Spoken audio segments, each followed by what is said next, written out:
നോവായി നിതിൻ.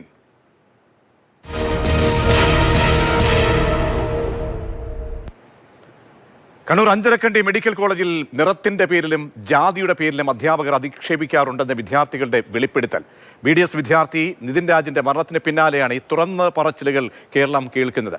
അതിനിടെ നിതിന്റെ മരണത്തിൽ loan app കേന്ദ്രീകരിച്ചും police അന്വേഷണം നടത്തും. സംഭവത്തിൽ ദേശീയ പട്ടികജാതി കമ്മീഷനും അന്വേഷണത്തിന് ഉത്തരവിട്ടുണ്ട്. റിപ്പോർട്ട് ആദ്യം. നിതിൻ രാജിന്റെ മരണം സംബന്ധിച്ച കാരണങ്ങളെക്കുറിച്ചുള്ള അന്വേഷണം രണ്ട് ഘട്ടങ്ങളിലായി, രണ്ട് രീതികളിലായി ഇപ്പോൾ നടന്നു വരികയാണ്. ഒരു സംഘം തിരുവനന്തപുരത്തുള്ള നിതിൻ രാജിന്റെ വസതിയിലെത്തി കാര്യങ്ങൾ അന്വേഷിക്കുന്നു. അമ്മയുടെയും സഹോദരിയുടെയും പിതാവിന്റെയും ഉൾപ്പെടെയുള്ള മൊഴികൾ രേഖപ്പെടുത്തുന്നു. മറ്റൊരു സംഘം അഞ്ചരക്കണ്ടി ദന്തൽ കോളേജിന്റെ അകത്തുള്ള രേഖകൾ പരിശോധിക്കുന്നു, CCTVകൾ ശേഖരിക്കുന്നു, സഹപാഠികളുടെയും അധ്യാപകരുടെയും മറ്റും മൊഴികൾ എടുക്കുന്നു. ഈ രീതിയിൽ രണ്ട് തരത്തിൽ അല്ലെങ്കിൽ രണ്ട് ഘട്ടങ്ങളായി ഈ അന്വേഷണം ഊർജിതമായി നടക്കുന്നുണ്ട് എന്നാണ് നമുക്ക് മനസ്സിലാക്കാൻ വേണ്ടി കഴിയുന്നത്. ഈ അന്വേഷണത്തിന്റെ എല്ലാം തന്നെ കാതലായി നിൽക്കുന്ന ഒരു കാര്യം, നിതിൻ രാജ് ലോൺ ആപ്പിൽ നിന്ന് 14,000 രൂപ ലോൺ എടുത്തുവെന്നും അതിൽ അധ്യാപികയായ ലതാ ശശിധരന്റെ ഫോൺ നമ്പർ കൊടുത്തു എന്നുമാണ്. ഇത് സംബന്ധിച്ച അന്വേഷണം FIR ഇട്ട് നടക്കുന്നുണ്ട്. മെഡിക്കൽ കോളേജ് എൻ്റെ ഭാര്യ ചികിത്സയിലായിരുന്നു. ആ സമയത്ത് പൈസ ആവശ്യങ്ങളുണ്ടായിരുന്നു. അങ്ങനെ എടുത്തേള്ളൂ, അല്ലാതെ പൈസ അടച്ചുകൊണ്ടിരിക്കുകയുള്ളൂ. പക്ഷേ പൈസ എപ്പോഴും ഞങ്ങൾ ആശുപത്രിയിലാവുകൊണ്ടേ എനിക്കും അങ്ങനെ ജോലിക്ക് പോകാൻ പറ്റാത്തതുകൊണ്ട് ഇപ്പോൾ ഇടയ്ക്ക് മുടങ്ങിപ്പോയി, അത്രയേ ഉള്ളൂ. അല്ലാതെ അങ്ങനെ ഉള്ളവരൊന്നും അല്ല.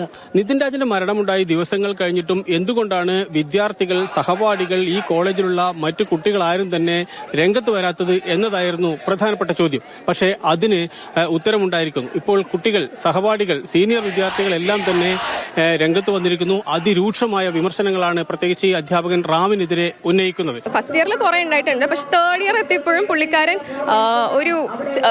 ഞാനൊരു ഉത്തരം പറഞ്ഞ പുള്ളിക്ക് കേൾക്കുന്നില്ല എന്ന് പറഞ്ഞു. അപ്പൊ ഞാൻ ഉറക്കെ പറഞ്ഞു, പുള്ളിക്ക് കേൾക്കുന്നില്ല എന്ന് പറഞ്ഞിട്ട് എന്നെ അടിക്കാൻ പറ്റില്ല, ഞാൻ പെൺകുട്ടിയാണ്, അടിച്ചാൽ പോലും എനിക്ക് കംപ്ലൈന്റ് ചെയ്യാനുള്ള ധൈര്യം ഉണ്ടായിരുന്നില്ല. അപ്പൊ ഒരു ചെറുക്കനെ വിട്ടിട്ട് എന്നെ ഇങ്ങനെ അടിച്ചു. അപ്പൊ അത് ഷൂട്ട് പോരാന്ന് പറഞ്ഞ് വീണ്ടും അടിച്ചു. ആ ചെറുക്കനെ സഹായസ്ഥനാണ്. On behalf of the whole class and him. ഞാൻ അവിടെ ചിരിച്ചു നിന്നിട്ടുണ്ട്, കാരണം വേറെ ഒന്നും ചെയ്യാൻ പറ്റില്ല. ആ കമന്റ് സെക്ഷനിൽ പറഞ്ഞിട്ടുള്ള 90% കാര്യങ്ങളും സത്യമാണ്. കളർ പറഞ്ഞിട്ടുണ്ട്, സ്കിന്നി, ബ്ലാക്ക്, വൈറ്റ്, ഇതെല്ലാം പറഞ്ഞ് നമ്മൾ ഈ പേരുകൾ എഴുതി കൊടുത്തിട്ടുണ്ട് കംപ്ലൈന്റ് ആയിട്ട്. കടുത്ത പ്രതികരണം കുട്ടികൾ പുറത്തുവിടാൻ വേണ്ടി തുടങ്ങിയിട്ടുണ്ട്. വിദ്യാർത്ഥികളുടെ യൂണിയൻ നേതാക്കൾ ഉൾപ്പെടെ രംഗത്ത് വന്നിട്ടുണ്ട്. അപ്പോൾ രണ്ട് പ്രാകൃത സ്വഭാവമുള്ള അധ്യാപകരുടെ ചെയ്തികളാണോ ഒരു പാവം പയ്യന്റെ ജീവൻ അപഹരിക്കപ്പെട്ടത് എന്ന സംശയം ബലപ്പെടുകയാണ്. രൂക്ഷമായ വെളിപ്പെടുത്തലുകളാണ് വിദ്യാർത്ഥിനികളുടെ ഭാഗത്തുനിന്നും ഉയരുന്നത്, വിദ്യാർത്ഥികളുടെ ഭാഗത്തുനിന്നുമൊക്കെ ഉയരുന്നത്. നമുക്ക് എന്താണ് സംഭവിച്ചുകൊണ്ടിരിക്കുന്നത് അഞ്ചരക്കണ്ടിയിൽ എന്നുള്ളതാണ് ഏറ്റവും പ്രധാനപ്പെട്ട ചോദ്യം. പ്രതികളെ പിടികൂടാനിരിയും പോലീസ് മടിക്കുന്നത് എന്ത് എന്നടക്കമുള്ള വിഷയങ്ങൾ നമുക്ക് ഉയർത്തണം. നയന നിഷികാന്ത് അവസാന വർഷ BDS വിദ്യാർത്ഥിനി തത്സമയം ചേരുന്നുണ്ട്. Shri George Joseph retired police ഉദ്യോഗസ്ഥൻ തത്സമയം ചേരും. P. പ്രേമചന്ദ്രൻ വിദ്യാഭ്യാസ വിദഗ്ധനും നമുക്കൊപ്പം ചേരുന്നുണ്ട്. ആദ്യം നയന നിഷികാന്തിലേക്ക്. നയന, ഇപ്പോൾ ഒരുപാട് വിദ്യാർത്ഥികൾ അവരുടെ പ്രതികരണങ്ങളൊക്കെ ഇങ്ങനെ പറഞ്ഞു കൊണ്ടിരിക്കുമ്പോൾ അത് കേൾക്കുമ്പോൾ വലിയ അത്ഭുതവും നിരാശയും ഞെട്ടലുമൊക്കെയാണ് കേരളത്തിന് തോന്നുന്നത്. ഈ ഡോക്ടർ റാം എന്ന് പറയുന്ന അധ്യാപകനെതിരെ അതിലേറ്റവും എടുത്ത് ശ്രദ്ധിക്കപ്പെടേണ്ടത് ഒരു പ്രതികരണം വന്നതാണ്. അതായത് ഈ പെൺകുട്ടികളെ, അതായത് നേരിട്ടടിക്കാൻ പറ്റാത്തത് കൊണ്ട് മറ്റ് ആൺകുട്ടികളെ ഉപയോഗിച്ച് തല്ലിക്കുന്നു എന്നതടക്കം ഗുരുതരമായ കാര്യങ്ങൾ പുറത്തേക്ക് വരികയാണ്. ഇതിലെ സത്യാവസ്ഥ എന്താണ് നയന? അതെ, തീർച്ചയായിട്ടും അങ്ങനൊരു സാഹചര്യം ഉണ്ടായിട്ടുണ്ട്. കാരണം ഞാനും ആ ക്ലാസ്സിൽ ആ സമയത്ത് ഉണ്ടായിരുന്ന ഒരു വ്യക്തിയാണ്. അതുകൊണ്ട് ഞാനത് നേരിട്ട് കണ്ടിട്ടുണ്ട്. അത് മാത്രമല്ല, എൻ്റെ പ്രിയ സുഹൃത്തിനെയാണ് അദ്ദേഹം അങ്ങനെ ചെയ്തത്. അത് എന്തിൻ്റെ പേരിലായിരുന്നു? അതായത് ആ കുട്ടി ഒരു ജനറൽ ക്വസ്റ്റ്യൻ ചോദിച്ച സമയത്ത് ക്ലാസ്സിൽ എല്ലാവരും മറ്റുത്തരങ്ങളും അവൾ കറക്റ്റ് ഉത്തരവാണ് പറഞ്ഞത്. അപ്പോൾ ആ പറഞ്ഞത് സൗണ്ട് കുറവായിരുന്നു, ഉറക്കെ പറയാമെന്നാണ് പറഞ്ഞത്. അപ്പോൾ അവൾ ഉറക്കെ പറഞ്ഞു. അപ്പോൾ പറഞ്ഞു വീണ്ടും ഉറക്കെ പറയാമെന്ന് പറഞ്ഞു. അപ്പോൾ അപ്പോഴും എണീറ്റ് നിന്ന് അവൾ ഉറക്കെ പറഞ്ഞപ്പോഴും സൗണ്ട് പോരാമെന്ന് പറഞ്ഞിട്ട് ഫ്രണ്ടിൽ ഇരിക്കുന്നൊരു കുട്ടീനെ വെച്ചിട്ട് അവളുടെ കയ്യിലാണെന്ന് തോന്നുന്നു അടിക്കാൻ പറഞ്ഞു. അപ്പോൾ ആദ്യം പതുക്കെ അടിച്ചപ്പോഴത്തേക്കിനും സൗണ്ട് കേട്ടില്ല, ശക്തി പോരാം, ഒന്നുകൂടെ അടിക്കാൻ വന്നൊരു 2-3 തവണ ആ കുട്ടീനെ വെച്ചിട്ട് അവളെ അടുപ്പിക്കുകയുണ്ടായിട്ടുണ്ട്. ഈ ജാതി അധിക്ഷേപമൊക്കെ നടത്താറുണ്ടോ ഈ ഡോക്ടർ റാം എന്ന് പറയുന്ന വ്യക്തി? ഞങ്ങളുടെ ക്ലാസ്സുകളിൽ അങ്ങനെ ജാതിപരമായ രീതിയിൽ അദ്ദേഹം സംസാരിച്ചിട്ടില്ല. പക്ഷേ കളറ് പറഞ്ഞിട്ടുണ്ട്, നീ ഡാർക്കാണ്, ലീനാണ്, white cockroach, you are like a white cockroach, അങ്ങനെ രീതിയിൽ സംസാരിച്ചിട്ടുണ്ട്. അതേപോലെ തന്നെ നമ്മളുടെ രക്ഷിതാക്കളുടെ നമ്മളുടെ ഇൻകം വെച്ചിട്ട് സംസാരിച്ചിട്ടുണ്ട്. നിൻ്റെ അച്ഛൻ എന്താണ് ജോലി, എത്ര രൂപയാണ് ശമ്പളം കിട്ടുന്നത്, ആ രീതിയിൽ കമ്പയർ ചെയ്യുക, അങ്ങനെ മോശമായ രീതിയിൽ സംസാരിച്ചിട്ടുണ്ട്. ഈ ബോഡി ഷേമിംഗ് ഒക്കെ ഒരു വിനോദമായിരുന്നു അല്ലേ? ഉറപ്പായിട്ടും അതെന്ന് അദ്ദേഹത്തിൻ്റെ ക്ലാസ് ഫസ്റ്റ് ഇയറും തേർഡ് ഇയറുമാണ് നമുക്കുള്ളത്. ഒരു കുട്ടീനെ ടാർഗറ്റ് ചെയ്ത് ഓൾമോസ്റ്റ് ആ ബാച്ചിനെ എല്ലാവരെയും ടാർഗറ്റ് ചെയ്ത് സംസാരിക്കുക എന്നുള്ളതാണ് അദ്ദേഹത്തിൻ്റെ പ്രധാനപ്പെട്ടൊരു കാര്യം. അപ്പോൾ അഥവാ ഏതെങ്കിലും കുട്ടി തിരിച്ചു പറഞ്ഞാൽ ആ കുട്ടീനെ ഫസ്റ്റ് ഇയറും മാക്സിമം ഫെയിലാക്കാൻ നോക്കും. അഥവാ എങ്ങനെ രക്ഷപ്പെട്ടു പോയാൽ തേർഡ് ഇയറിൽ പിടിക്കും. അതാണ് ഒരു പേടി. അതുകൊണ്ടാണ് പല കുട്ടികളും ഇതിനെതിരെ സംസാരിക്കാതിരുന്നിട്ടുള്ളത്, എങ്ങനെ ഫെയിലായാലോ എന്ന് വിചാരിച്ചിട്ട്.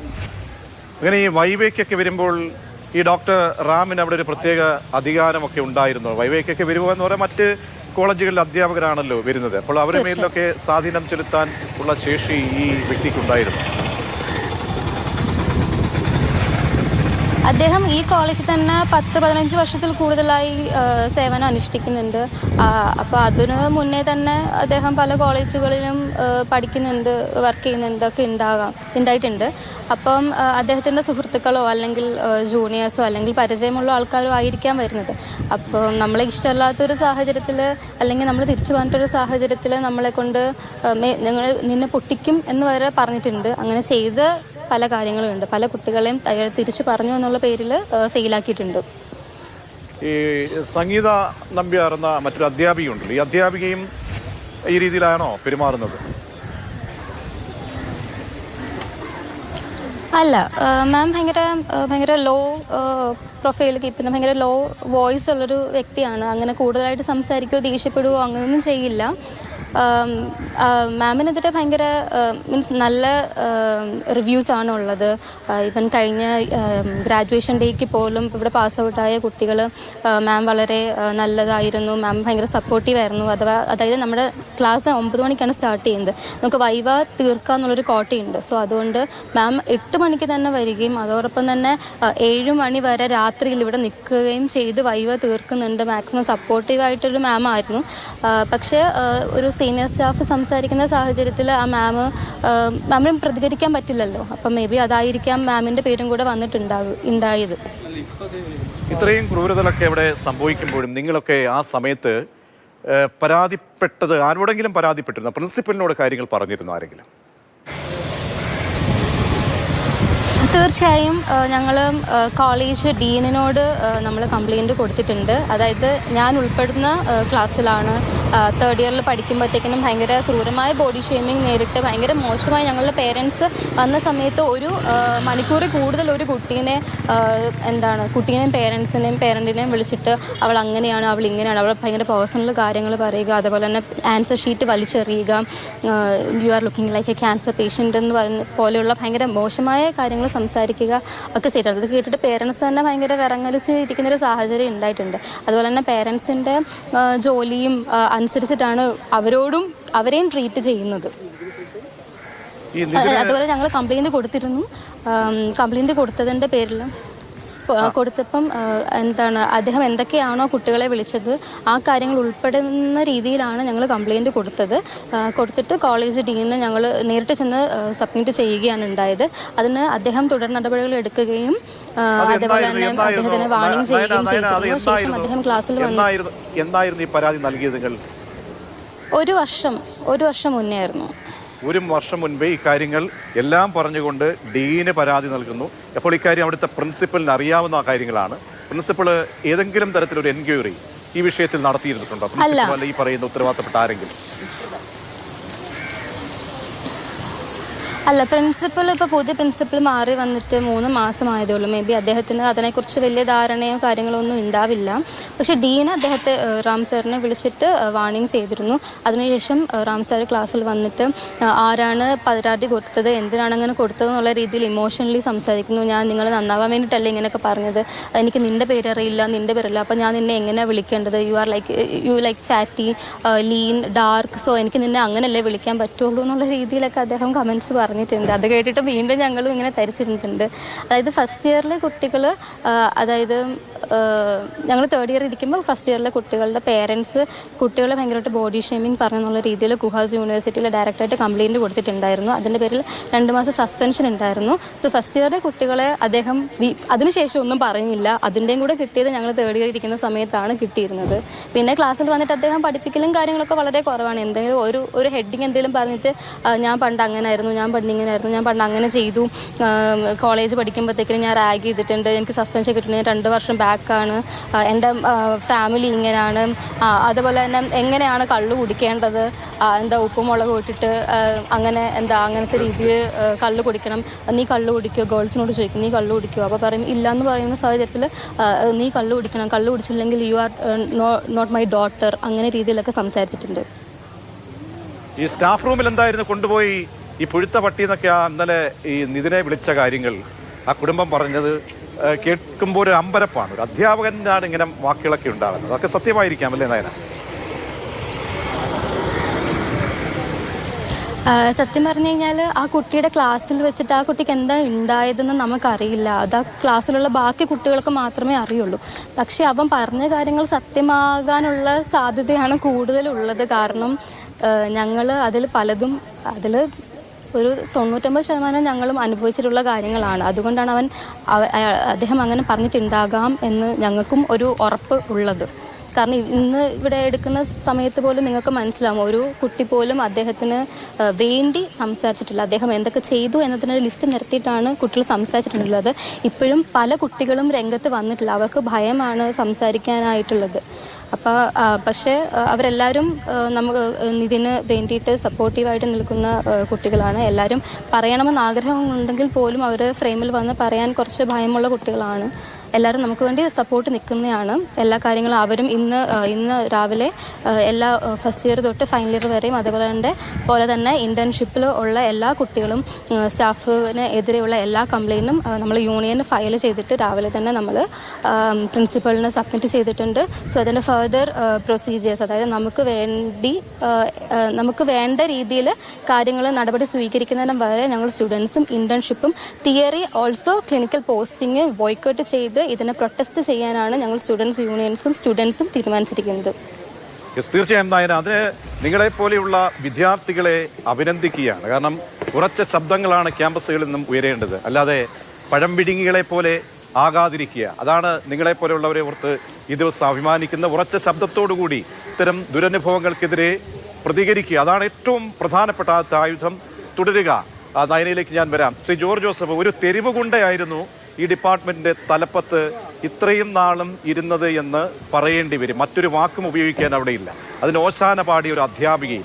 എന്താണ് സംഭവിക്കുന്നത്? ഇതിൽ ഈ ക്രൂരകൃത്യത്തിന്മേൽ എന്ത് നടപടിയാണ് ഈ പോലീസിന്റെ ഭാഗത്ത് നിന്ന് അടിയന്തരമായി ഉണ്ടാകേണ്ടത്? Shri George Joseph.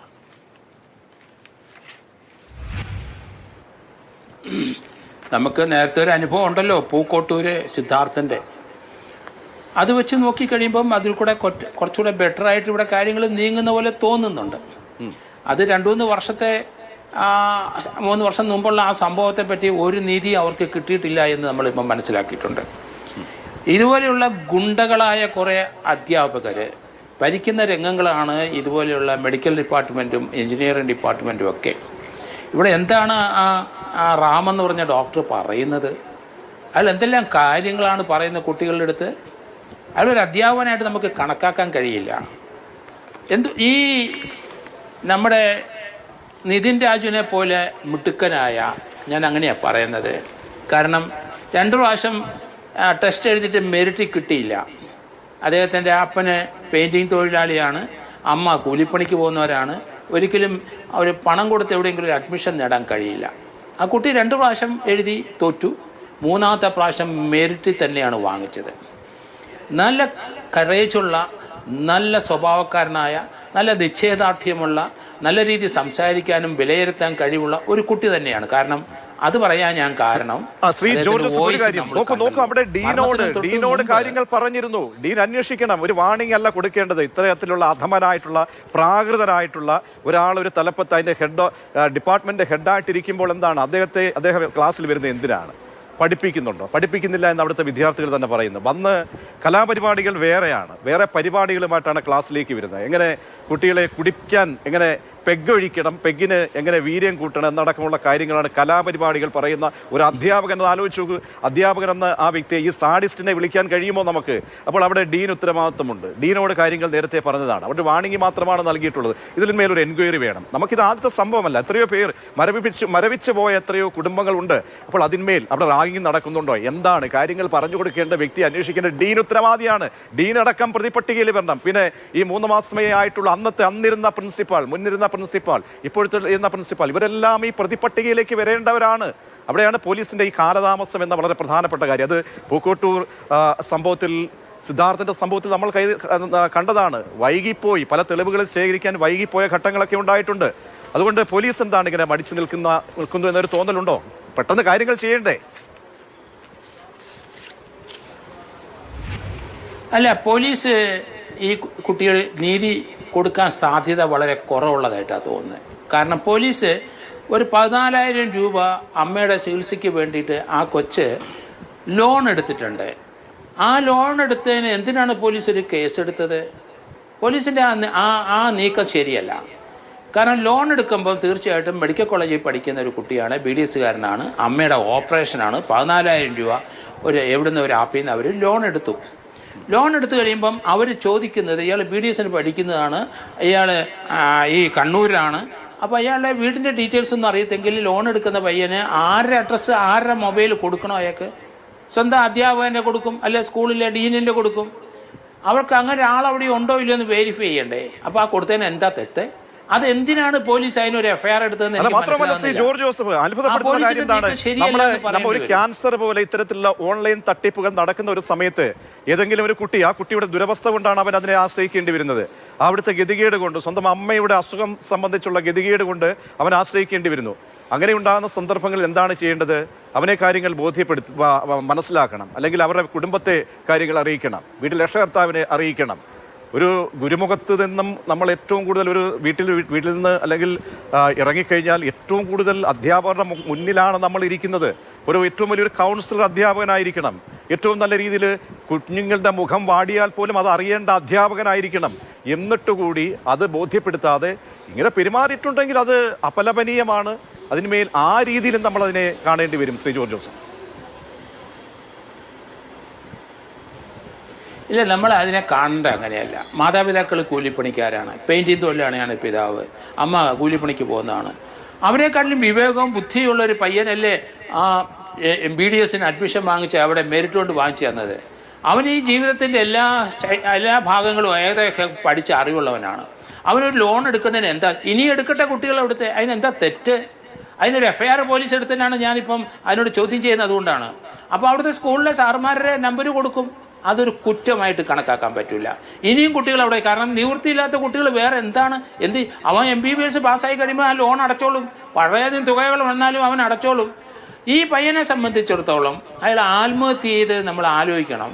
കാരണം നല്ല ധൈര്യവും ഏത് സിറ്റുവേഷൻ ഫേസ് ചെയ്യാൻ ധൈര്യമുള്ള, വിവേകമുള്ള, തൻ്റെ ഇടമുള്ള രീതിയിൽ വളർന്നു വന്ന ഒരു പയ്യനാണ്. ആ പയ്യൻ അവിടെ ഒറ്റപ്പെട്ടു. ജാതി നിറത്തിൻ്റെ കാര്യങ്ങളിലൊക്കെ വിളിച്ചു പറഞ്ഞ് അവൻ ഒറ്റപ്പെട്ടു. അവൻ അതൊക്കെ നേരിട്ടുകൊണ്ടിരുന്ന് കഴിഞ്ഞ 1 വർഷമായിട്ട്. പക്ഷെ ഇപ്പോൾ ഉണ്ടായത് എന്താണ്? അവിടുത്തെ സ്കൂളിലെ സാറന്മാർ ഇവനെ അവരുടെ ഓഫീസ് മുറിയിൽ വിളിച്ചു വരുത്തി. ആ റാമും അവിടെയുള്ള സർവ്വ സാറന്മാരും ഒന്നിച്ച് ഇവനെ എതിരിട്ടു. അവൻ ഒറ്റപ്പെട്ടു. അവനൊരു ആശ്രയമില്ല. അതേപോലെ അവിടുത്തെ SFI, DYFI അല്ലെങ്കിൽ വിദ്യാർത്ഥി ചില നേതാക്കന്മാർ, സീനിയർ വിദ്യാർത്ഥികളും ഇവനെ തീർച്ചയായിട്ടും പീഡിപ്പിച്ചിട്ടുണ്ട്. അപ്പോൾ അവരെല്ലാം ഇവൻ ഡിഫെൻഡ് ചെയ്ത് നിന്ന ചെറുക്കനാണ്. ഒരു നിമിഷം അവന് മനസ്സിലായി താൻ ഒറ്റപ്പെട്ട് ഇനി അവിടെ നിൽക്കാൻ കഴിയില്ല. അതുകൊണ്ടാണ് ആ 4ാം നിലയിൽ നിന്ന് എടുത്ത് ചാടിയെന്നാണ് ഞാൻ പറയുന്നത്. അതിനകത്ത് ഇന്നലെ ഞാൻ ഒരു ചാനൽ ചർച്ചയിൽ ഇരുന്നപ്പം അവിടെ എനിക്കത് അന്നേരം മനസ്സിലായി. അവിടുത്തെ ഒരു കുട്ടി, ആ കുട്ടിയുടെ പേര് നയന എന്നാണ് എനിക്ക് തോന്നുന്നത്. ആ കുട്ടി പറയുകയുണ്ടായി, ഈ സംഭവത്തിന് തൊട്ടും അതുകൊണ്ടാണ് ഞാൻ ആ കുട്ടി തന്നെയാണെന്ന് ഇവിടെ വന്നതെന്ന് എനിക്ക് തോന്നുന്നു. നല്ല ധൈര്യമുള്ള തൻ്റെ ഇടമുള്ള കാര്യങ്ങൾ വിവേകപൂർവ്വം മനസ്സിലാക്കാൻ പറ്റുന്ന ഒരു കുട്ടിയായിരുന്നു. അന്നേരം പറയുന്നുണ്ട് ഇവനെ ആ കുട്ടിയാണത് പറഞ്ഞത്. സാറുമാരെല്ലാവരും ഒന്നിച്ച് അവരെ സ്റ്റാഫ് റൂമിൽ വിളിച്ച് ഇവനെ ആദ്യം കഠിനമായ രീതിയിൽ ആക്ഷേപിച്ചു. അത് ഒരാളെ രണ്ടുപേരെ സാറുമാർ ഇവൻ്റെ കൂടെ നിന്ന് ഇവൻ്റെ ഒരിക്കലും ഇത് ചെയ്യില്ല. അപ്പോൾ അതാണ് പ്രശ്നം ഉണ്ടായത്. നിവൃത്തിയില്ല, ഇനി അവിടെ പഠിച്ചിട്ട് കാര്യമില്ല. ഇവരെല്ലാം അവൻ്റെ മാർക്ക് കുറയ്ക്കും, അവന് ഇൻറ്റേർണൽ മാർക്ക് കുറയ്ക്കും, അത് തന്നെയല്ല അവനെ വെട്ടി നുറുക്കുമെന്ന് വരെ ഭീഷണിപ്പെടുത്തിയിട്ടുണ്ട്. ഒരു പട്ടി എന്നുള്ള രീതിയിൽ വിളിച്ചിട്ടുണ്ട്. അപ്പോൾ ഇതെല്ലാം എങ്ങനെ തളക്കിയാണ് ശ്രീ ജോർജ് ജോസഫ്, തളക്കിയാണ് കാതുകളിലേക്ക് ഇങ്ങനെ ഒരു കലാലയത്തിൽ സംഭവിക്കുന്ന. ശ്രീ പി പ്രേമചന്ദ്രൻ എത്രയോ ഈ കരിക്കുലം കമ്മിറ്റികൾ അല്ലെങ്കിൽ വിദ്യാഭ്യാസ പരിഷ്കരണ കമ്മിറ്റി സമിതികളിലൊക്കെ അംഗമായിട്ടിരിക്കുന്ന ഒരു വ്യക്തി എന്നാൽ അങ്ങനെയുള്ള ഒരു കഴിവുള്ള ഒരു വ്യക്തിയോട് ഞാൻ ചോദിക്കുകയാണ്, നമ്മുടെ കലാലയങ്ങളിൽ എന്ത് സംഭവിക്കുന്നു? അധ്യാപകർ ഇങ്ങനെ അധമന്മാരായി മാറുന്നത് എന്തുകൊണ്ടാണ്? ഇവിടുത്തെ അഞ്ചരക്കണ്ടിയിലെ സംഭവം ഓർമ്മിപ്പിക്കുന്നത് എന്താണ്? കാരണം കുട്ടികൾ പറയുന്നത്, ഞാൻ ആ വിദ്യാഭ്യാസപരമായിട്ട് കാര്യം ചോദിക്കുന്നത്, വൈവേ എക്സാം ഇതിനൊക്കെ തോൽപ്പിക്കുമെന്ന അധികാരശേഷിയോടുകൂടി ഒരു അധ്യാപകൻ പറഞ്ഞ് ഭീഷണിപ്പെടുത്തി തൻ്റെ ഇംഗിതം നടപ്പാക്കുകയാണ്. ഇതിനെ എന്ത് പേരിട്ട് വിളിക്കണം ശ്രീ പ്രേമചന്ദ്രൻ?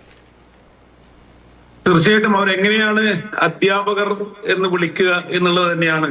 എത്രയോ കാലം 10-30 വർഷക്കാലം അധ്യാപകനായിരുന്ന ഒരാളെന്ന നിലയിൽ എനിക്കും വലിയ ലജ്ജയോടുകൂടി ചിന്തിക്കേണ്ടി വരുന്നത്. കാരണം നമ്മളിപ്പോ ആ കുട്ടി നയൻ എന്ന് പറയുന്ന കുട്ടി പറഞ്ഞത് നമ്മൾ കേട്ടതാണ്. അതുപോലെ ജോർജ് ജോസഫ് സാർ പറഞ്ഞത് കേട്ടോ, ഒരു വലിയ ഒരു ആൾക്കൂട്ട കൊലപാതകം തന്നെയാണ് നടന്നത്. ഒറ്റ ആള് മാത്രമല്ല, യഥാർത്ഥത്തിൽ അയാൾ അതിന്റെ മുന്നിൽ അതിന്റെ കൊലപാതകത്തിന്റെ കൃത്യം ചെയ്തത് അയാളാണെങ്കിൽ പോലും അതിന് പിന്നിൽ ആ സ്റ്റാഫ് റൂമിലെ മുഴുവൻ അധ്യാപകരും യഥാർത്ഥത്തിൽ കുറ്റക്കാരാണ്. എന്നാൽ അധ്യാപകർ എന്ന പേരിന് അവർ എങ്ങനെയാണ് അർഹരായി തീരുന്നത് എന്നുള്ളതാണ്. നമ്മുടെ ഇത്തരം പ്രൊഫഷണൽ കോളേജ് നമുക്ക് നേരത്തെ അറിയാം. പാമ്പാടി നെഹ്റു കോളേജ് 2017 വിഷ്ണു പ്രണോയ് എന്ന് പറയുന്ന കുട്ടിയെ ഇടിമുറിയിൽ വെച്ച് കൊന്നിട്ടുള്ള അധ്യാപകരെ കുറിച്ച് അല്ലെങ്കിൽ സ്റ്റാഫിനെ കുറിച്ച് നമുക്കറിയാം. ഇവരൊക്കെ എങ്ങനെയാണ് അധ്യാപനത്തെ മനസ്സിലാക്കിയിരിക്കുന്നത്, വിദ്യാർത്ഥികൾ എങ്ങനെയാണ് മനസ്സിലാക്കിയിരുന്നത്?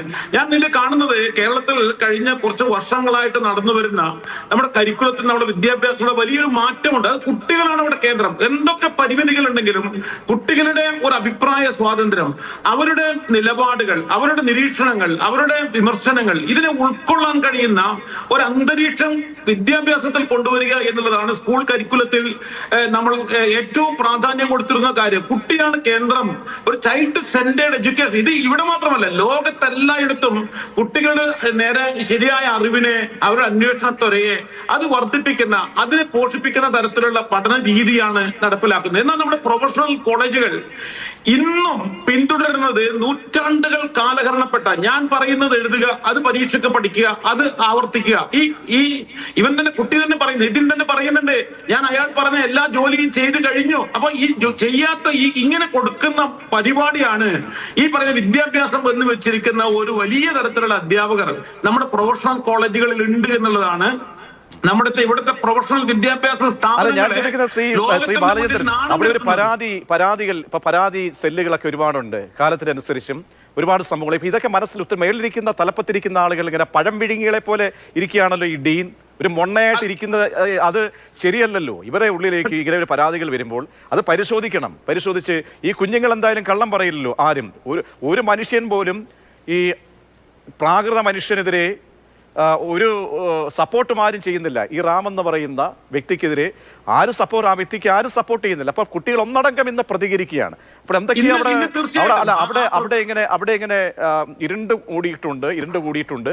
അതൊരു പൊട്ടിത്തെറിയിലേക്ക് പോയത് അവർക്ക് അവസരം കിട്ടിയ ഇന്നാണ്. അപ്പോൾ ഇതിന്റെ ഡീൻ അടക്കം ഇതിന്റെ ഉത്തരവാദികളല്ലേ?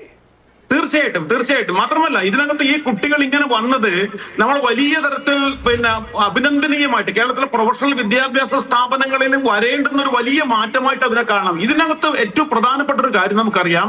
ഇന്ന് നമ്മുടെ പ്രൊഫഷണൽ കോളേജുകളിലേക്ക് പ്രവേശനം ലഭിക്കുന്നത് വളരെ കൂടുതൽ 90% എൻട്രൻസ് കോച്ചിങ് സ്ഥാപനങ്ങളിൽ ഈ പരിശീലനത്തിന് പോയിട്ട് അവരുടെ എല്ലാ തരത്തിലുള്ള ശേഷികളെയും, ഈ പറയുന്ന വിധേയത്വത്തിന്റെയും, ഈ പറയുന്ന അവർ പറയുന്ന സംഗതി പഠിക്കലിന്റെയും ഒരു പ്രത്യേക തരത്തിലേക്ക് മൗണ്ട് ചെയ്യപ്പെട്ട കുട്ടികളാണ് 90% കുട്ടികളും. എന്നാൽ നിതിൻ രാജ് യഥാർത്ഥത്തിൽ അവൻ ഹയർ സെക്കൻഡറി കഴിഞ്ഞ് സ്വന്തമായി പഠിച്ച് ഒരു കോച്ചിങ് സ്ഥാപനത്തിലും പോകാതെ എൻട്രൻസ് പരീക്ഷ എഴുതി അവൻ മെറിറ്റിൽ ഈ കോളേജിൽ വന്നതാണ്. അത് വളരെ പ്രധാനപ്പെട്ട കാര്യമാണ്. യഥാർത്ഥത്തിൽ ഇവിടുത്തെ കുട്ടികൾ ഇപ്പോഴല്ല പ്രതികരിക്കേണ്ടത്. ഇങ്ങനെ പ്രതികരിക്കാൻ കഴിയാത്തവരായിട്ട് നമ്മുടെ കുട്ടികളെ ഈ എൻട്രൻസ് സ്ഥാപനങ്ങളാണ് യഥാർത്ഥത്തിൽ മാറ്റി തീർക്കുന്നത്.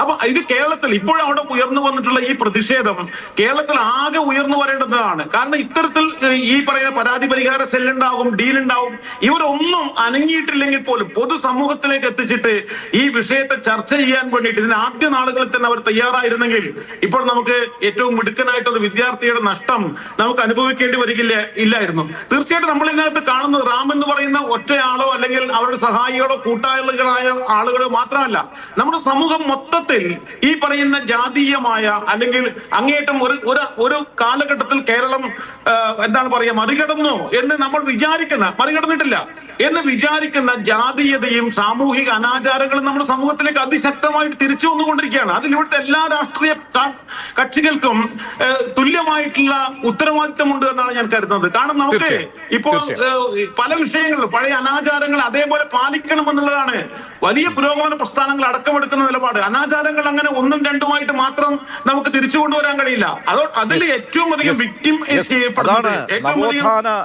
നവോത്ഥാന കാലഘട്ടത്തിന്റെ ഏറ്റവും സുവർണ നിമിഷങ്ങൾ പലപ്പോഴായി പറഞ്ഞ് അതിന്റെ ഊറ്റം കൊള്ളുന്ന കേരളത്തിലാണല്ലോ ഇത് പറയുന്നത്. രോഹിത് വെമുലയ്ക്ക് ഐക്യദാർഢ്യം പ്രഖ്യാപിച്ച് കേരളം ഇതിൽ നിന്നൊക്കെ മറ്റൊരു രീതി പിന്തുടരുന്നതാണെന്നൊക്കെ നമ്മളിങ്ങനെ ഉറ്റം പറഞ്ഞ് പോകുന്ന ഒരു നാട്ടിലാണ്. ഈ കോളേജിൽ ഒരു കാര്യമില്ല. ഈ കോളേജിൽ ഈ റാം എന്ന് പറയുന്ന ക്രൂരന്റെ ചെയ്തികൾ അറിഞ്ഞു വെച്ചിട്ടും അതിന് സപ്പോർട്ട് ചെയ്ത് ആരെങ്കിലും അധ്യാപകരുണ്ടെങ്കിൽ തൊലിക്കട്ടി ഇതിങ്ങളുടെയൊക്കെ ഭയങ്കര അപാരമായിരിക്കും. വീട്ടിലെത്തിയ ശേഷം സ്വന്തം മക്കളുടെ മുഖത്തേക്കൊക്കെ ഒന്ന് നോക്കിയാൽ മാത്രമേ. അതുകൊണ്ടാണ് ഞാൻ ഇതൊരു ഒറ്റ വ്യക്തിയുടേതല്ല, ഇതൊരു ആൾക്കൂട്ട കൊലയാണ് യഥാർത്ഥത്തിൽ എന്ന് ഞാൻ നേരത്തെ പറയാനുള്ള കാരണം ഇതിൽ മുഴുവൻ ആളുകളും ഉത്തരവാദികളാണ്. ആ കോളേജിലെ മുഴുവൻ ആളുകളും റാമിന്റെ പിന്തുണച്ച അദ്ദേഹത്തിന് പിറകിൽ നിന്ന് ഈ കുട്ടിയെ അപമാനിക്കാനായിട്ട് ചെറിയ വാക്കെങ്കിലും പറയുകയോ അതിന് പിന്തുണ നൽകുകയോ മുഴുവൻ ആളുകളും കുറ്റക്കാരാണ്. സമഗ്രമായിട്ടുള്ള ഒരു അന്വേഷണമാണ് ആ കോളേജിൽ നടത്തേണ്ടത്. നയന, ഇത്രയും ദിവസമായിട്ടും നിങ്ങൾ ഇന്നാണ് കാര്യങ്ങൾ തുറന്നു പറയുന്നത് നിതിന്റെ മരണവുമായി ബന്ധപ്പെട്ട്. ആദ്യം ആ ഒരു സപ്പോർട്ട് ആ കുടുംബത്തിന് പോലും നിങ്ങളുടെ കുട്ടികളുടെ ഭാഗത്തു നിന്ന്, ആ സ്കൂളിൻ്റെ കോളേജിലെ വിദ്യാർത്ഥികളുടെ ഭാഗത്തു നിന്ന് ഉണ്ടാകുന്നില്ല. അതെന്തുകൊണ്ട് അങ്ങനെ സംഭവിച്ചു?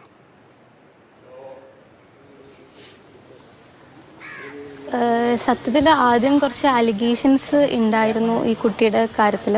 അപ്പോൾ നമുക്ക് എന്താണെന്നുള്ള കാര്യത്തിൽ തീർത്തും വ്യക്തതയില്ലായിരുന്നു. ഇപ്പോഴും നമുക്കതിൽ വ്യക്തതയില്ല.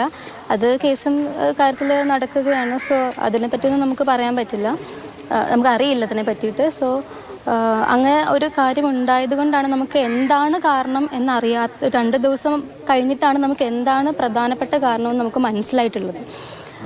പിന്നെ ഇപ്പം ആ കാര്യത്തിൽ നമുക്കൊരു വ്യക്തത കിട്ടിയിട്ടുണ്ട്. അതിനുശേഷമാണ് നമ്മൾ ഇതാണ് പ്രധാനപ്പെട്ട കാരണം. ഇപ്പോൾ ആ കുട്ടി മരിച്ചത് എന്ത് കാരണം കൊണ്ടാവട്ടെ, പക്ഷേ സ്റ്റാഫ് റാങ്കിങ് കിട്ടിയിട്ടുള്ളത് സത്യസന്ധമായ കാര്യമാണ്. സോ നമ്മൾ അതിനെതിരെ തന്നെയാണ് ഇപ്പോഴും സംസാരിക്കുന്നത്. അല്ല, നിങ്ങൾക്ക് ഈ അധ്യാപകരുടെ സപ്പോർട്ട് ഉണ്ടോ? മനസാക്ഷിയുള്ള ഒരെണ്ണമെങ്കിലും അവിടെ ഉണ്ടോ?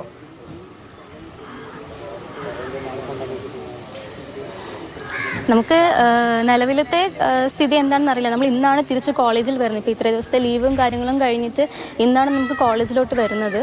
അപ്പോൾ നിലവിലത്തെ കാര്യങ്ങളൊന്നും നമുക്ക് അങ്ങനെ അറിയില്ല.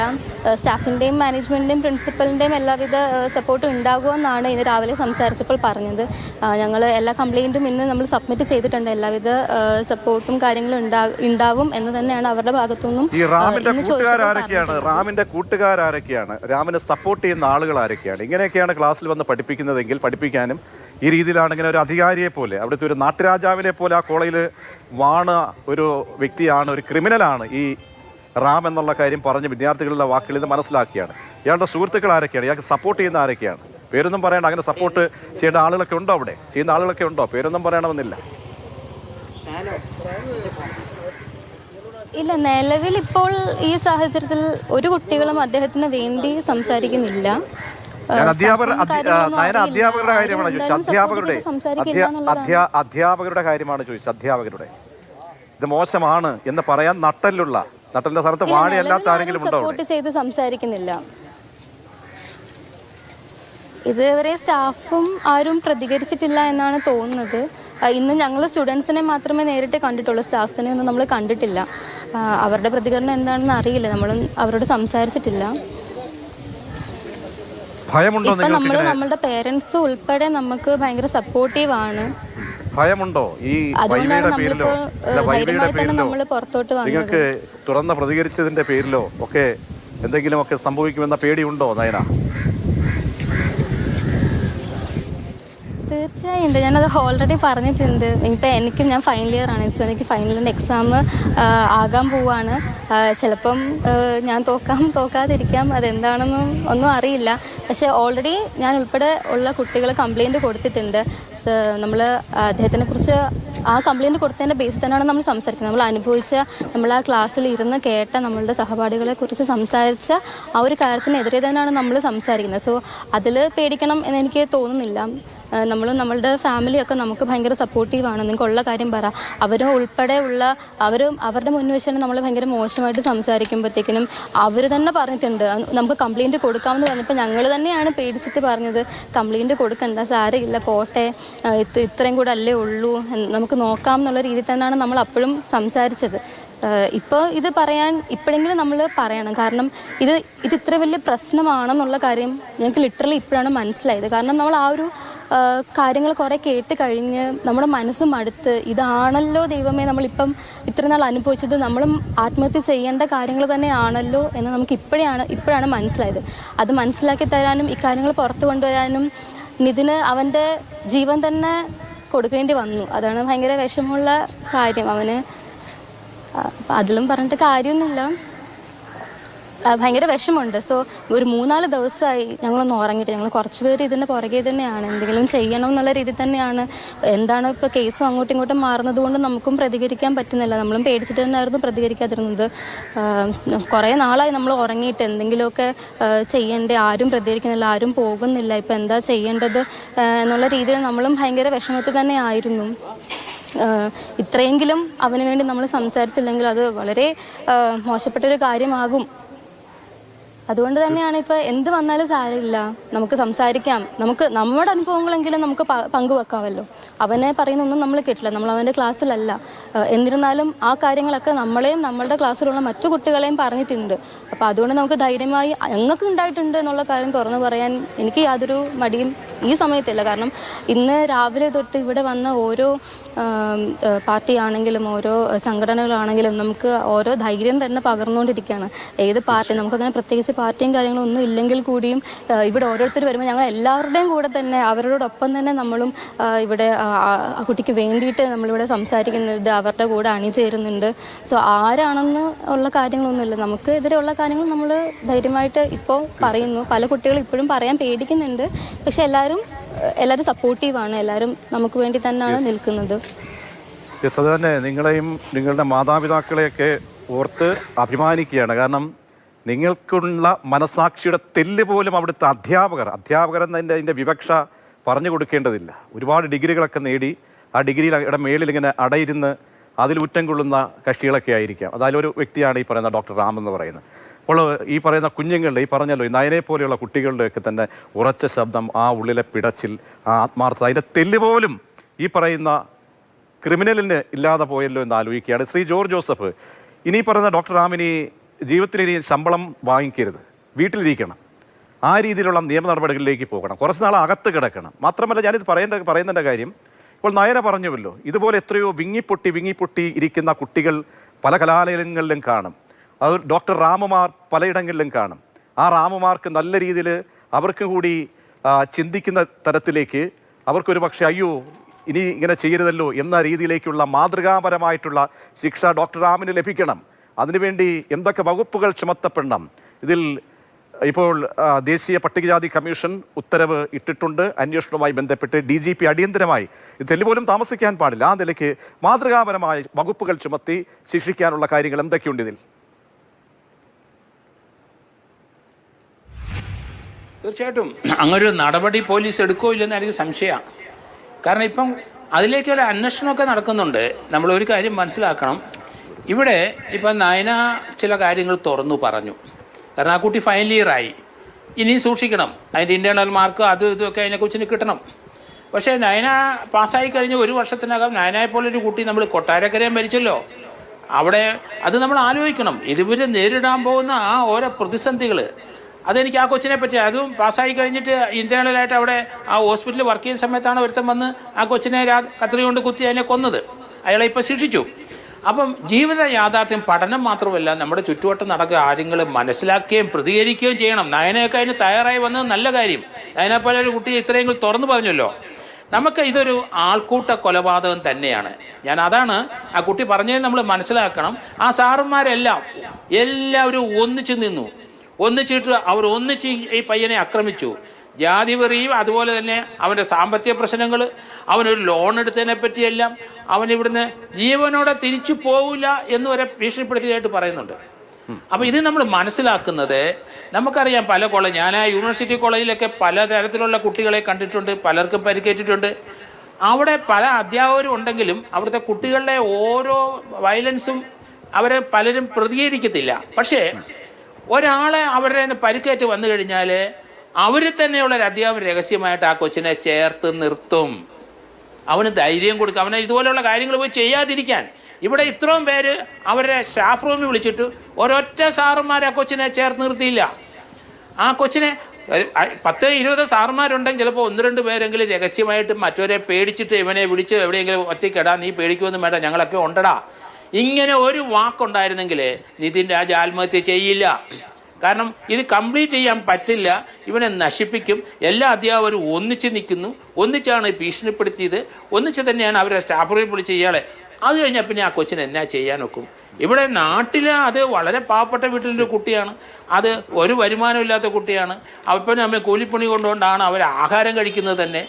അങ്ങനെയുള്ളൊരു കുട്ടി ഇത്രയും പാടുപെട്ട് കഷ്ടപ്പെട്ട് അവൻ്റെ പ്രയത്നം കൊണ്ട് അവൻ മെറിറ്റിൽ വന്നവനാണ്. അതവർക്ക് പിടിച്ചില്ല അവിടുത്തെ സാറന്മാർക്ക്. 2 പ്രാവശ്യം എന്നെ എഴുതിയിട്ട് 3ാമത്തെ വലിച്ച് കഷ്ടിച്ച് വന്നവനാണെന്നുള്ള ചിന്ത അത് തന്നെയല്ല. ഇങ്ങനെയുള്ള ജാതി ചിന്തകൾ, മലയാളത്തിൽ ഡോക്ടറേറ്റ് ഉള്ളവന്മാരാണല്ലോ അവിടെ ഇരിക്കുന്നത്. ഇവനെയൊക്കെ എന്തിനാണ് ഈ ഡോക്ടറേറ്റ് കൊടുത്തിരിക്കുന്നത്? ഈ ജാതി ചിന്ത ഇന്ന് വരെ മനസ്സിൻ്റെ അകത്തുനിന്ന് പോയിട്ടില്ലല്ലോ. അവിടെ 20 എത്ര സാറന്മാരുണ്ടെങ്കിൽ അങ്ങ് പറഞ്ഞതുപോലെ തന്നെ ഒരു നാടിന്റെ അഭിമാനമായി മാറേണ്ട ഒരു ഡോക്ടറിനെ, ഒരു ഭാവിയുള്ള ഒരു പയ്യന്റെ ജീവിതമാണ് തുലച്ചത് ഈ 2 ക്രിമിനലുകൾ. ശ്രീ പ്രേമേന്ദ്രൻ, അവസാനമായി, കാരണം നമ്മൾ ഈ സ്ഫടിക സിനിമയിൽ ചാക്കോ മാഷ് എന്നൊരു കഥാപാത്രമുണ്ടല്ലോ, ആ ചാക്കോ മാഷ് ഒടുവിൽ മാനസാന്തരം വരികയാണ് ഏറ്റവും ഒടുവിലായിട്ട്. അങ്ങനെ തെല്ലുപോലും മാനസാന്തരമില്ലാത്ത ക്രിമിനലാണ് ഈ പറയുന്ന ഡോക്ടർ റാം എന്നുള്ളയാളും കൂടെ ഒരു സിൽവന്തി ഉള്ളത്. അപ്പോൾ ഏത് രീതിയിൽ മാതൃകാപരമായിട്ടുള്ള എല്ലാ കലാലയങ്ങളിലും, ഞാൻ നേരത്തെ സൂചിപ്പിച്ചതുപോലെ എല്ലാ കലാലയങ്ങളിലും ഇതൊരു സംഭവമായി, ഒരു ശ്രദ്ധ ക്ഷണിക്കലായി മാറണം. നമ്മൾ ഒരുപാട് ചില ഇരുണ്ട കാലഘട്ടങ്ങൾ ഉണ്ടായിരുന്നു. പൂക്കോട്ട് ഇരുണ്ട കാലഘട്ടമായിരുന്നു. ഇനി ഒന്നുണ്ടാകരുത്. ഓരോ സംഭവങ്ങൾ പറയുമ്പോഴും നമ്മൾ പറയാറുണ്ട്. അങ്ങനെ മാതൃകാപരമായിട്ടുള്ള എന്ത് ഇടപെടൽ വേണം? പറഞ്ഞ് അവസാനിപ്പിക്കാം.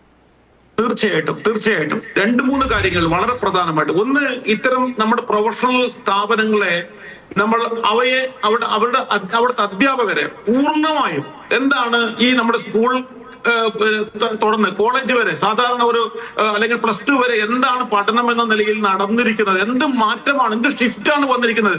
വളരെ പ്രതികരിക്കുന്ന ഒരു കുട്ടിയാണ് വന്നിരിക്കുന്നത്. അധ്യാപകൻ കൈവിട്ടെന്ന് പറയുമ്പോൾ അപ്പോൾ നമുക്ക് കാണാമെന്ന് പറയുന്നു, ഇഡിയറ്റ് എന്ന് പറയുമ്പോൾ അത് നിങ്ങളാണെന്ന് പറയുന്നു. ഇങ്ങനെ പ്രതികരിക്കുന്ന ഒരു കുട്ടിയാണ് ഈ നിതിൻ രാജൻ. നമുക്ക് ഇപ്പൊ അവൻ സംസാരിച്ചതിൽ നിന്ന് തന്നെ നമുക്ക് മനസ്സിലാവുന്നത്. ഇങ്ങനെ പ്രതികരിക്കുന്ന കുട്ടികളെ ഭയപ്പെടുന്ന ഒരു അധ്യാപക സമൂഹത്തെ തീർച്ചയായിട്ടും ഇത്തരം നമ്മുടെ ഒരു സമൂഹത്തിന് ഇനി വെച്ചു പുലർത്താൻ വേണ്ടി കഴിയില്ല. അതുകൊണ്ട് എല്ലാ പ്രൊഫഷണൽ കോളേജുകളിലെ അധ്യാപകരും ഇതിൽ നിന്ന് പാഠം ഉൾക്കൊണ്ടുകൊണ്ട് എന്താണ് യഥാർത്ഥത്തിൽ വിദ്യാഭ്യാസം എന്ന് പറയുന്ന പ്രക്രിയ, എന്താണ് വിദ്യാഭ്യാസം, അത് എങ്ങനെയാണ് അറിവ് നേടലായി തീരുന്നത് എന്നുള്ളതിനെ സംബന്ധിച്ച വലിയ ചർച്ചകളും അന്വേഷണങ്ങളും പരിശീലനങ്ങളും അവർക്ക് നൽകേണ്ടതുണ്ട്. അതുപോലെ തീർച്ചയായിട്ടും ഈ കോളേജുകളിലെ വിദ്യാർത്ഥികളും ഇതിൽ നിന്ന്, ഇപ്പൊ നയന പറഞ്ഞതിൽ നിന്ന് ഇത്രയും കാലം ഞങ്ങൾ എന്തുകൊണ്ട് പ്രതികരിച്ചില്ല എന്നുള്ളത് ഇപ്പോഴാണ് അവർക്ക് അതിന്റെ ഒരു ആഴം മനസ്സിലാക്കുന്നത് എന്ന് പറയുന്നു.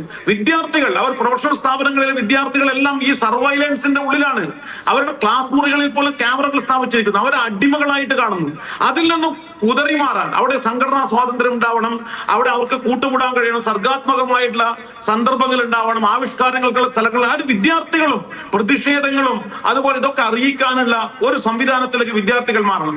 തീർച്ചയായിട്ടും നമ്മൾ സർക്കാർ ഇതിനൊക്കെ മോണിറ്റർ ചെയ്തുകൊണ്ട് ഇത്തരം സ്ഥാപനങ്ങളെ, പ്രത്യേകിച്ച് നമ്മുടെ പ്രൊഫഷണൽ സ്ഥാപനങ്ങളെ, മാനേജ്മെന്റ് സ്ഥാപനങ്ങളെ കൃത്യമായിട്ടും അവിടെ നടക്കുന്ന ഇത്തരത്തിലുള്ള വിദ്യാർത്ഥികൾക്ക് എതിരായിട്ടുള്ള പ്രവർത്തനങ്ങളെ വിലയിരുത്താനും അതിന് കൃത്യമായിട്ട് മാർഗനിർദ്ദേശങ്ങൾ ഉണ്ടാക്കാനും ഒക്കെ സർക്കാർ വലിയ രീതിയിൽ ഇതിന് മുൻകൈ എടുക്കേണ്ടത്. അങ്ങനെ വലിയ ഒരു തിരിച്ചറിവ് നമ്മുടെ പ്രൊഫഷണൽ വിദ്യാഭ്യാസത്തെ ശരിക്കും അടിമുടി പിടിച്ചു മാറ്റുന്ന അല്ലെങ്കിൽ ആകെ മാറ്റുന്ന ഒരു തരത്തിലുള്ള ഒരു പ്രക്രിയക്ക് തീർച്ചയായിട്ടും നിതിൻ രാജിന്റെ ഈ കൊലപാതകം കാരണമായി തീരണമെന്നാണ് എനിക്ക് ശ്രീ ജോർജ് ജോസഫ് എന്തോ ഒന്ന് ആഡ് ചെയ്യുന്നുണ്ട്. ശ്രീ ജോർജ് ജോസഫ് പെട്ടെന്ന് പറഞ്ഞോളൂ.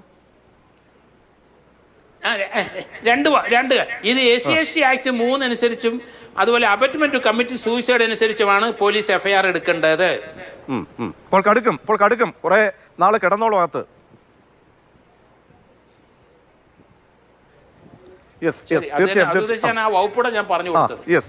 തീർച്ചയായും. അപ്പോൾ എല്ലാ അതിഥികൾക്കും നന്ദി. വലിയ ശുദ്ധീകരണം വേണം. ഇല്ല എങ്കിൽ നമ്മുടെ കലാലയങ്ങളിൽ വീണ്ടും നിതിന്മാർ അങ്ങനെ കറുത്ത ഓർമ്മകളായി മാറും. പോലീസ് അങ്ങനെ ഉറക്കം നടിക്കരുത്, ഉണർന്ന് പ്രവർത്തിക്കണം. ഈ പ്രതികളെ, ഈ ക്രിമിനലുകളെ അടിയന്തരമായി പിടികൂടും.